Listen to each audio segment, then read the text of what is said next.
ان الذین، اور وہ لوگ عند ربک جو تیرے پر، ولا تکن من الغافلین، اور غافل نہ رہ. یہ ہے فرمایا کہ بے خبر مت رہو. یہ بے خبر جو رہنا ہے نا، یہ ہے جرم. اور عدم غفلت یہ بھی تو ذکر ہے. کوئی غافل نہ رہے تو پھر کیا رہے گا؟ چوکنا رہے گا، ہوشیار رہے گا. تو یہ بھی تو ذکر ہے. اور یہ ذکر وہ ہے جس کو صوفیہ اپنی اصطلاح میں مراقبہ کہتے ہیں، کہ اٹھتے بیٹھتے چلتے پھرتے ہر وقت اللہ کا دھیان رہے. یہ ہے خدا کی اصل یاد، کہ آدمی اللہ کی اس یاد کی وجہ سے اللہ کی نافرمانی نہ کر سکے. بہت بڑی چیز. اللہ بار بار یاد آتا رہے اور انسان اپنے آپ پہ قابو پائے رکھے. یہ ہے ولا تکن من الغافلین. اور دیکھ، غفلت نہ کر. ملا علی قاری رحمت اللہ علیہ نے لکھا ہے، وہ کہتے ہیں کہ ایک آدمی کو، ایک بزرگ تھے، وہ ہم سے قصہ بیان کرتے تھے. وہ کہتے تھے میں نے ملتزم پہ دیکھا بیت اللہ میں، اور ایک لمحے کے لیے اس کا دل اپنے کاروبار سے جدا نہیں ہوا. وہاں بھی کھڑے ہو کے کپڑا ہی بیچ رہا تھا، کپڑے ہی کو خرید رہا تھا. اور ایک آدمی کو دیکھا سمرقند میں، اور وہ کپڑا ہی بیچ رہا تھا واقعی بیٹھ کے، اور ایک لمحے کے لیے اللہ سے اس کا دل غافل نہیں تھا. یہ بھی ہوتا ہے. انسان کا اندر جو ہے نا، اس میں اللہ تعالی کی تجلیات، انوار، یہ چیزیں جب پڑتی ہیں، پھر وہ اللہ کو بھلا ہی نہیں سکتا.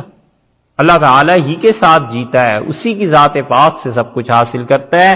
وہ جو مقام ہے آگے اس میں بیان کر رہے ہیں سورہ انفال میں، ان الذین عند ربک، وہ لوگ جو تیرے پروردگار کے پاس ہیں. کون؟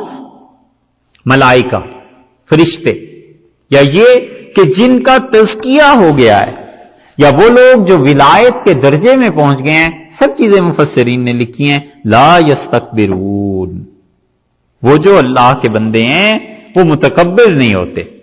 پھر بات آ گئی نا وہی کہ کبر نہ ہو، مغرور نہ ہو. آدمی جب کبر میں آ جاتا ہے، ایک پائی ایک ٹکے کا آدمی نہیں رہتا. اس سے بری چیز کوئی نہیں کہ آدمی اپنے آپ کو اچھا سمجھے. غلط بات ہے. جو کچھ بھی ہے وہ اللہ کا دیا ہوا ہے. وہ عہدہ، وہ پیسہ، وہ ذہانت، وہ سب کی سب چیزیں اللہ کی، اور اپنا صرف قصور اور گناہ اور اس کا اعتراف اور نالائکیاں. بس جب تک اس میں رہے خیر ہی خیر ہے. کبھی لوگوں کے کہے میں دھوکے میں نہ آئے. انسان وہی اچھا جو مٹا ہوا رہے، اور جو دعویٰ کرتا ہے اسے دلیل دینی پڑتی ہے. جو دعویٰ کرتا ہے وہ ثبوت دے گا، اور جو بولے گا وہ آزمایا جائے گا. سمجھے صاحب؟ اس لیے بولے ہی نہ. کیا ضرورت ہے آزمائش میں پڑھنے کی؟ اور دعویٰ کرے ہی نہ تاکہ کوئی آزمائے بھی نہیں. بس چپکے چپکے چپکے چپکے چلتا رہے، ایک دن پہنچ جائے گا. جہاں اس نے دعویٰ کیا انہوں نے کہنا ہے اچھا اس کی دلیل دو. جہاں اس نے اظہار کیا اور بتایا کہ میں خدا کا ایسا اچھا نیک بندہ، میرے اللہ کے ساتھ ایسے اچھے تعلقات، وہ کہیں گے اچھا اب تمہیں آزمائیں گے. اور آزمائش میں جو پڑ جاتا ہے پھر اللہ ہی اسے سنبھالے تو سنبھالے، وگرنہ انسان بڑا کمزور ہوتا ہے. سارا علم، تقویٰ، جو کچھ بھی اللہ کی جانب سے، اپنا کچھ نہیں. اپنی تو وہی نالائکیاں اور گناہ. بس اس کو مد نظر رکھ کے اللہ نے سب سے پہلی بات یہ کہی ہے کہ جو خدا کے قریب ہیں، فرشتے ہیں یا انسان، لا یستکبرون، متکبر نہیں، مغرور نہیں. اتنی انکساری، اتنی عبدیت اور اتنی عاجزی، جیسے یہ لوگ اس میں رنگ گئے ہوں، جیسے کسی نے ڈبو کے انہیں نکال دیا ہو. حضرت عمر رضی اللہ عنہ جیسے آدمی، امیر المومنین، اور یہ روم کا سفیر ان سے ملنے آیا، اور اس نے کسی سے پوچھا کہ میں آیا ہوں روم سے ملنے کے لیے، تو تمہارے بادشاہ کہاں ہوتے ہیں؟ ان کا ہمارے یہاں بادشاہ نہیں ہوتے. اس نے کہا اس کا محل، ان کا کوئی محل نہیں. اس کا کہاں مل سکتا ہوں؟ اس نے کہا مسجد میں چلے جاؤ. اور میں نے ابھی دیکھا تھا حضرت عمر رضی اللہ عنہ کے متعلق، اس نے کہا وہ لیٹ رہے تھے، سو رہے تھے، تم چلے جاؤ ابھی. تو روم کا سفیر وہ کہتا ہے، جو بعد میں مسلمان ہوا، وہ کہتا ہے کہ میں نے مسجد نبوی میں جا کے پوچھا تو لوگوں نے اشارہ کیا کہ یہ ہیں لیٹے ہوئے، اور میں ان کے پاس بیٹھا اور تھوڑی دیر میں مجھ پہ کپکپی طاری ہو گئی. اس شخص کا سوتے میں اتنا روب تھا اور اتنا نرم مزاج ان کا. حضرت عمر رضی اللہ عنہ خود اپنے متعلق فرماتے تھے کہ لوگوں کو پتا نہیں ہے میں ان کے متعلق کتنا نرم ہوں، اور اگر انہیں پتا چل جائے تو یہ میرے کندھے پہ جو چادر ہے نا یہ بھی اتار کر بھاگ جائے. اور میں صرف اس لیے لوگوں میں یہ بات نہیں ظاہر کرتا کہ حکومت چلانا چاہیے، حکومت کا نظام ایسے نہیں چلتا، ایڈمنسٹریشن کا. اور حال یہ کہ ابی بن کعب رضی اللہ عنہ کہتے ہیں کہ میں امیر المومنین رضی اللہ عنہ کے ساتھ مسجد نبوی سے نکلا اور میں نے کہا، اور ایک عورت آئی بڑھیا اور کہنے لگی عمر میری بات سنو. تو اس سے عمر رضی اللہ عنہ نے کہا اچھا چلو کیا سناؤ. اس نے کہا میرے ساتھ ادھر بیٹھ جاؤ. تو ایک طرف ایک نالی کے کنارے لے گئی جو گندی نالی تھی، اور اس پہ مجھے عمر رضی اللہ عنہ کو بٹھا دیا اور خود بھی بیٹھ گئی اور اپنا قصہ کہنے لگی. تو ہم کئی لوگ تھے، ہم کھڑے رہے. جب عمر رضی اللہ عنہ فارغ ہو کر آئے میں نے کہا امیر المومنین اب آپ کی بڑی شان ہو گئی ہے، اب ہم سب کے بڑے ہو گئے ہیں، تو اب آپ یہ نہ کیا کریں کہ ایسے عورتیں بچے آپ کے پاس آئیں اور آپ ان کی باتیں سنیں. تو انہوں نے کہا بھائی حق ابئی برباد ہو جائے. تو پتہ ہے یہ کون تھی؟ میں نے کہا کون تھی؟ کہنے لگے خولا. اور پھر فرمایا خولا نے رسول اللہ صلی اللہ علیہ وسلم کے کان میں بات کہی تھی اور اللہ نے عرش پہ اس کی سن کے وحی نازل کر دی. تو عمر کون ہے جو خولا کی بات نہ سنے؟ کہا اللہ سنتا ہے اس کی بات.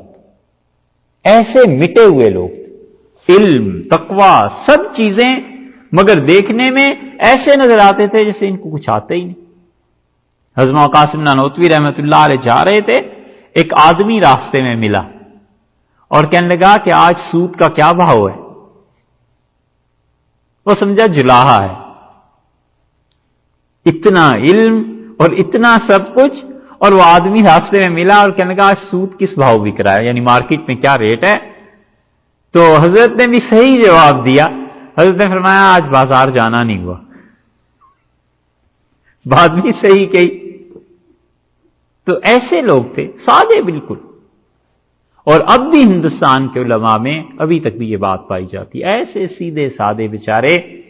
لیکن ہمارے ہاں دیکھو تو وہ چیز نہیں رہی. پگڑیاں کیسی کیسی خوبصورت، اور پگڑی تو خیر سنت میں بھی آئے گی غیر موقدہ میں صحیح، مگر جو ٹوپیاں ہوتی ہیں اور جو اچکن ہے اور جو کیا کیا چیزیں ہیں وہ سادگیاں نہیں رہیں. دور سے دیکھ کے پتا چلتا ہے کہ صاحب ذرا بہت لیے دیے رہنا پڑے. اللہ نے کہا ہے جو اللہ کے ہاں ہوتے ہیں نا، سب سے پہلی بات یہ ہے کہ یستکبرون عن عبادتہ لا یستکبرون عن عبادتہ، خدا کی عبادت میں کوئی کبر نہیں ہے، اس کی بندگی سے کوئی عار محسوس نہیں کرتے. یہ ہے. اسی لیے فقہا کہتے ہیں کہ اگر سجدے میں کبھی گرد لگ جائے چہرے پہ تو اسے فوراً نہیں اتار دینا چاہیے. وہ کہتے ہیں ٹھیک ہے اللہ کے لیے گرد لگ گئی ہے، اس کا اثر کچھ رہے. حضرت ابوبکر رضی اللہ عنہ کسی نے کہا، وہ کچھ اپنے خلافت کے دور میں کسی کو چھوڑنے جا رہے تھے کہ تم لوگ جاؤ اللہ کی راہ میں جہاد کرنے، تو انہوں نے اپنی سواریاں روک لی. تو حضرت ابوبکر رضی اللہ عنہ چل رہے تھے. فرمایا کیوں رک گئے؟ انہوں نے کہا گھوڑے اگرچہ آہستہ چل رہے ہیں، آپ ساتھ چل رہے ہیں حضرت، لیکن گرد اٹھ رہی ہے. تو فرمایا اس راہ کی گرد جس پر پڑ جائے گی، رسول اللہ صلی اللہ علیہ وسلم فرمایا تھا اسے بھی جہنم میں نہیں بھیجیں گے اللہ، تو مجھ پہ یہ گرد پڑنے دو. لا یستکبرون عن عبادتی. وہ ایسے لوگ ہیں جو اللہ کی عبادت سے بالکل مغرور نہیں ہوتے. یہ پازیٹو تھنکنگ ہے نا، پازیٹو سائڈ. پازیٹو تھنکنگ اتنی اچھی ہوتی ہے کہ آدمی جس کو کچھ نہیں سمجھتے لوگ، اس سے بھی کوئی نہ کوئی چیز نکال لیتا. ایک بزرگ تھے اور امام نے نماز پڑھائی اور انہوں نے غلطی کر لی، سجدہ سہو کرنا پڑ گیا انہیں. تو لوگوں نے باتیں شروع کر دی. لوگوں نے کہا دیکھو جی امام صاحب یہ کیسی نماز پڑھائی، سجدہ سہو کر رہے ہیں، پتہ نہیں کیوں بھول گئے تھے، کیا ہو گیا؟ وہ بزرگ اٹھے، ان کا بھائی اتنا شور مچانے کی کیا بات ہے، اللہ کا شکر ادا کرو، اس نے 2 سجدوں کی اور توفیق دے دی کہ اور میرے قریب آ جاؤ. یہ ہے سوچنے کا انداز. پازیٹو سائڈ پہ گئے نا کہ 2 سجدوں کی اور توفیق دے دی. وَيُسَبِّحُونَهُ، اور وہ اپنے پروردگار کی تسبیح کرتے ہیں۔ سب سے پہلے یہ کہا کہ متکبر نہیں ہے، اور اس کے بعد یہ بتا دیا کہ وہ کیا کرتے ہیں، خدا کی عبادت ایک، یا یہ اس کی میں شامل کر لیں تو پھر خدا کی تسبیح اور اس کے لیے سجدہ، یہ دو چیزیں بتا دیں، تو اس کا مطلب یہ ہوا کہ تسبیح اور سجدے کی توفیق انہیں دی جاتی ہے جو لوگ مغرور نہیں۔ سب سے پہلے ذکر آیا کہ اپنے آپ کو کچھ سمجھتے نہیں، بڑا اللہ کی عبادت اور تسبیح اور سجدہ دونوں چیزیں، تو اس کا مطلب ہے ایسے ہی جیسے وضو اور پھر نماز، ایسے ہی پہلے اپنے آپ کو کچھ نہ سمجھنا، اللہ کی عبادت کا اپنے آپ کو محتاج سمجھنا، اور پھر اس کے بعد یسبحونہ ولہ یسجدون، اور وہ سجدہ بھی کرتے ہیں اللہ کے لیے اور اللہ کی تسبیح بھی بیان کرتے ہیں۔ اور اس پہ امام راضی رحمت اللہ علیہ نے لکھا ہے، وہ کہتے ہیں کہ پہلے باطن کے متعلق اللہ نے ذکر کیا ہے، اور پھر اللہ تعالی نے اس چیز کے متعلق ذکر کیا ہے جو زبان سے یا جسم سے عبادت کی جاتی ہے، تسبیح ہے، عبادت ہے، نماز ہے، سجدہ ہے، یہ سارا جسم ہے نا، اور وہ بڑا اپنے آپ کو سمجھنا نہ سمجھنا وہ روح کا تعلق ہے، تو کہتے ہیں اس کا مطلب ہے کہ شریعت اخلاقیات کو زیادہ اہمیت دیتی ہے کہ آدمی کے اخلاقیات ٹھیک ہوں گے، کبر آدمی کا ٹوٹے گا، پھر جا کر کہیں خدا کی عبادت نصیب ہوگی۔ کبر کا علاج ہونا چاہیے، اور یہ بہت بڑا گناہ ہے جس بنیاد پہ آگے چیزیں چلتی ہیں۔ اللہ تعالیٰ نے فرمایا وَلَهُ يَسْجُدُونَ، اور اللہ ہی کو سجدہ کرتے ہیں۔ افضل ترین عبادت اللہ کا سجدہ ہے یا اس کے لیے قیام ہے۔ حنفی فقہا کہتے ہیں اللہ کے سامنے ہاتھ باندھ کے کھڑے ہونا یہ سب سے افضل چیز ہے، اور شافعی فقہا کہتے ہیں کہ سجدہ سب سے افضل ہے، اور دونوں کے اپنے اپنے دلائل ہیں۔ جس میں دل لگ جائے اللہ کی سب سے اچھی عبادت وہ ہے۔ رسول اللہ صلی اللہ علیہ وسلم نے فرمایا آدمی جب قرآن پڑھتا ہے اور سجدہ کرتا ہے تو آپ نے فرمایا شیطان بھاگتا ہے اور روتا ہے اور کہتا ہے افسوس میں نے سجدہ نہیں کیا، اور اللہ کی طرف سے لعنت پڑ گئی، اور یہ سجدہ کرے گا اور اللہ سے جنت لے جائے گا۔ 14 مقامات، 15 مقامات یا 16 مقامات یا 11 مقامات ایسے ہیں قرآن پاک میں جہاں پر سجدے کا لفظ یہ حاشیے میں آتا ہے۔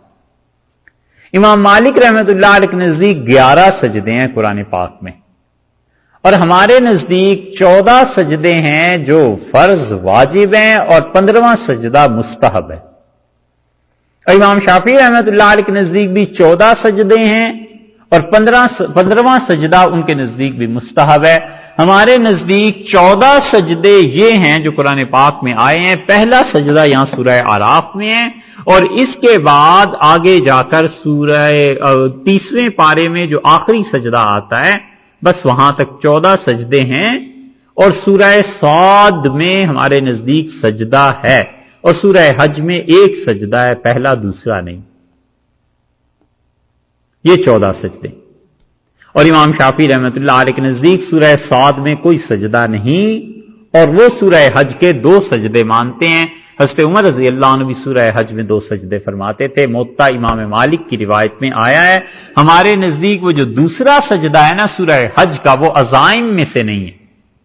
عزائم کا مطلب وہ سجدہ جو فرض اور واجب کے درجے میں نہیں۔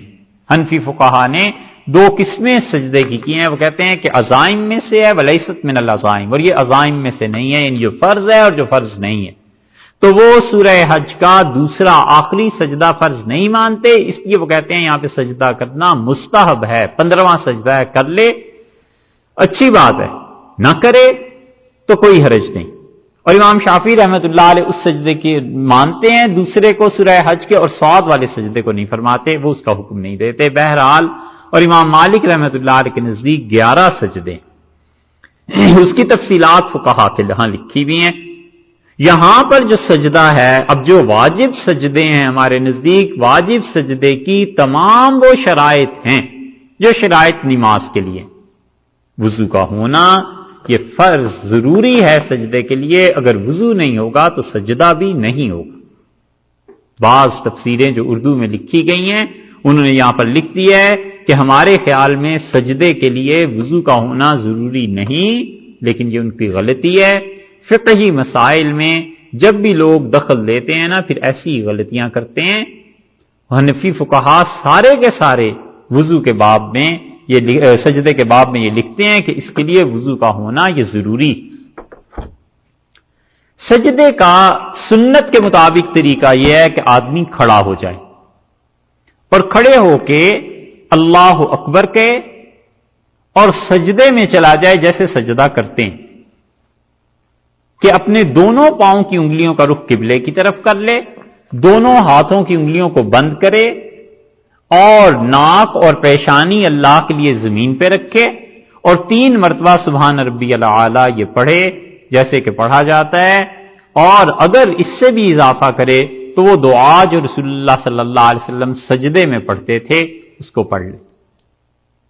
حدیث میں آیا ہے کہ حضرت صلی اللہ علیہ وسلم جب سجدہ فرماتے تھے تو یہ دعا پڑھتے تھے کہ سجد وجہی للذی خلقہ وصورہ, میرے چہرے نے سجدہ کیا اس ذات کے لیے جس ذات نے اسے پیدا کیا اور اس کی تصویر بنائی, وشق سمعہ وبصرہ, اور اس تصویر اس شکل میں اللہ نے کان بھی دیے اور اللہ نے دیکھنے کے لیے آنکھیں بھی دی. فتبارک اللہ احسن الخالقین, کیا ہی اچھی ذات ہے پروردگار کی جو اتنی اچھی چیزیں بناتی, بڑی برکت والی ذات ہے اس کی.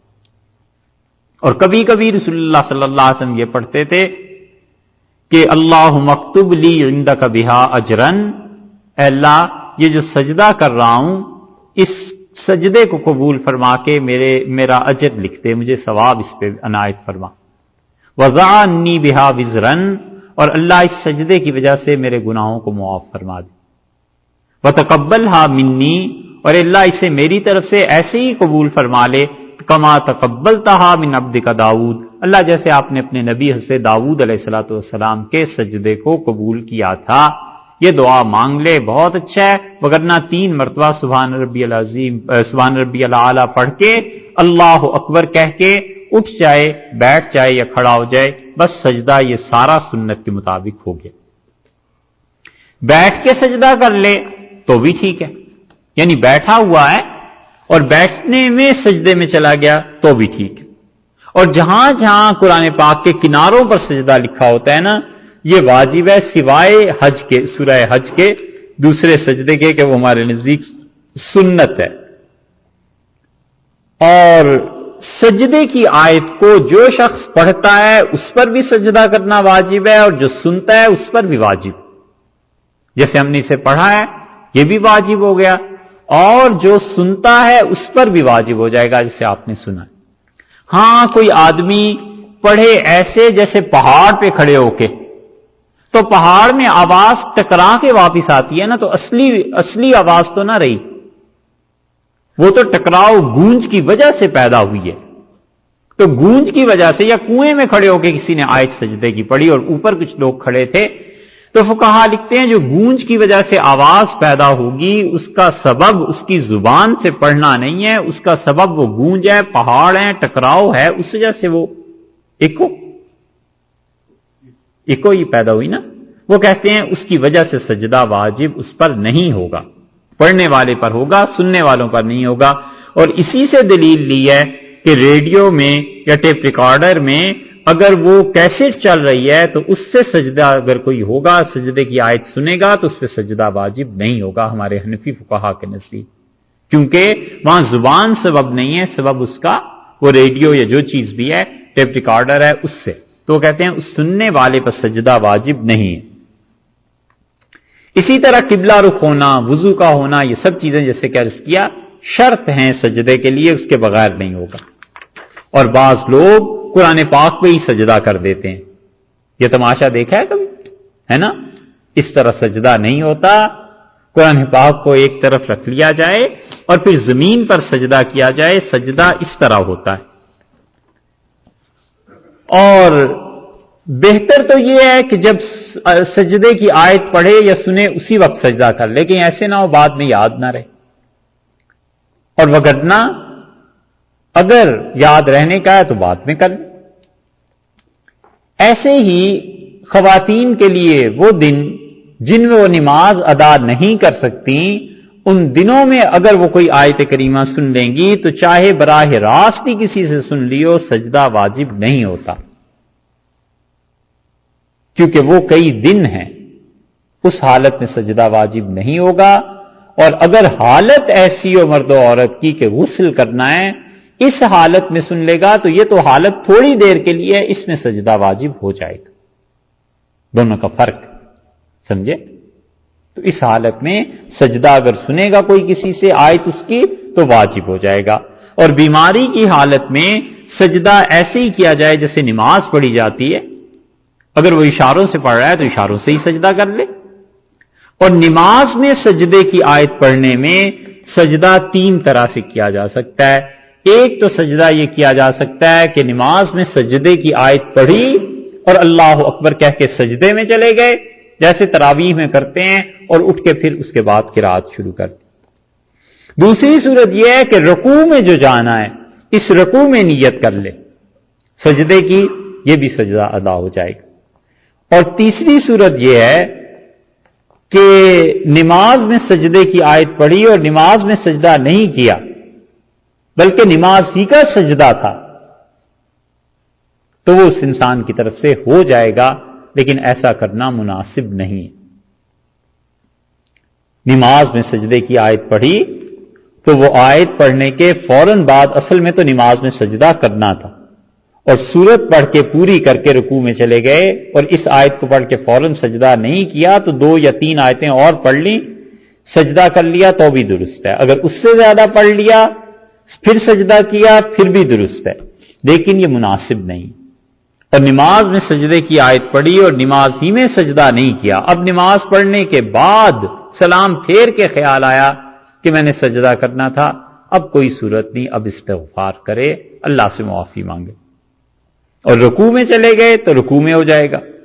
اور رکوع میں یہ نیت نہیں کی تو رکوع کے بعد جب سجدہ ادا کریں گے تو اس میں سجدہ تلاوت ہو جاتا ہے ادا. اختلاف اس میں ہے کہ نیت کرے یا نہ کرے.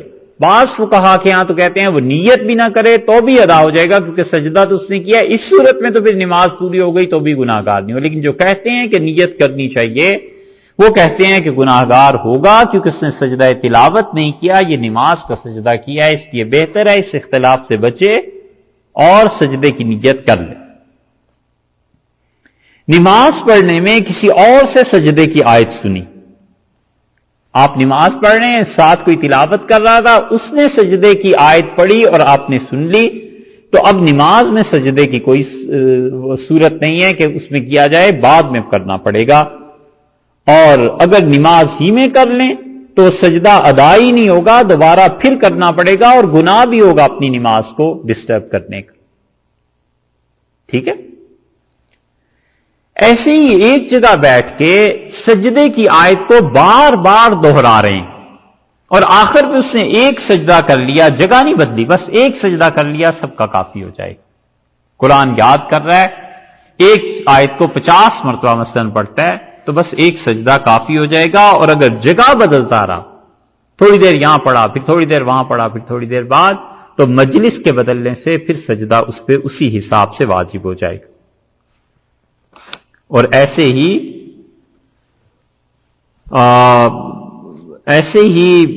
مسجد کا بھی یہی حکم ہے کہ مسجد میں، اس بڑی مسجد ہے نا، یہاں آیت سجدہ پڑھی، پھر اوپر جا کر پڑھ لی، پھر ادھر جا کر پڑھ لی، تو یہ جگہ بہت بڑی ہے، بدل گئی، اس پہ سجدہ واجب ہو جائے گا. اور ساری سورت کو کوئی پڑھ لے اور سجدے کی آیت کو چھوڑ دے، یہ گناہ ہے، مکروہ ہے، ایسے نہیں کرنا چاہیے. کیونکہ سجدے کی آیت اس لیے چھوڑ رہا ہے کہ سجدے سے بچ جائے، تو یہ علیاذ باللہ ایک طرح کا انکار ہی ہے، ظاہر میں یہ گناہ کی بات.